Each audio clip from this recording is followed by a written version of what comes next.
மீந்து போன இட்லியை வச்சு இட்லி உப்புமா எப்படி செய்யலான்னு பார்ப்போம். ஒரு கடாய் எடுத்து 1 டீஸ்பூன் எண்ணெய் சேர்த்துட்டு கொஞ்சமாக கடுகு உளுத்தம்பருப்பு, 1/2 டீஸ்பூன் ஜீரகம், சோம்பு பிடிச்சா சேர்த்துக்கோங்க. ஒரு துண்டு பட்டை சேர்த்துட்டு கருவேப்பிலை சேர்த்து நல்லா பொரிஞ்சதுக்கப்புறமா 1/2 டீஸ்பூன் கடலைப்பருப்பு, 1/2 டீஸ்பூன் உளுத்தம்பருப்பு சேர்த்துக்கோங்க. பொடியாக நறுக்கின பச்சை மிளகாயும் சேர்த்துட்டு நல்லா பொரிஞ்சதுக்கப்புறமா ஒரு வெங்காயம் பொடியாக கட் பண்ணி சேர்த்துக்கோங்க.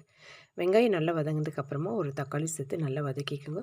வெங்காயம் தக்காளி நல்லா வதங்கினதுக்கப்புறமா இஞ்சி பூண்டு பேஸ்ட்டு சேர்த்துக்குவோம்.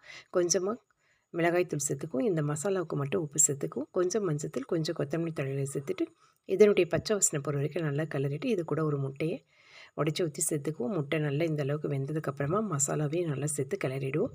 இப்போ நான் இட்லியை பார்த்திங்கன்னா நல்லா உதிர்த்து வச்சுருக்கேன். இப்போ அதோடு ஆட் பண்ணிவிட்டு நல்லா கிளறி விட்டுக்குவோம். 2லேருந்து 3 நிமிஷத்துக்கு நல்லா கிளறி விட்டுக்கோங்க. இதுக்கப்புறமா நம்ம இது மேலே கொஞ்சமாக கொத்தமல்லி தழை தூவிக்கலாம். இது லஞ்ச் பாக்ஸுக்குமே ரெசிபியாக கொடுக்கலாம். டேஸ்ட்டு வேறு லெவலில் இருக்கும். ட்ரை பண்ணி பாருங்கள்.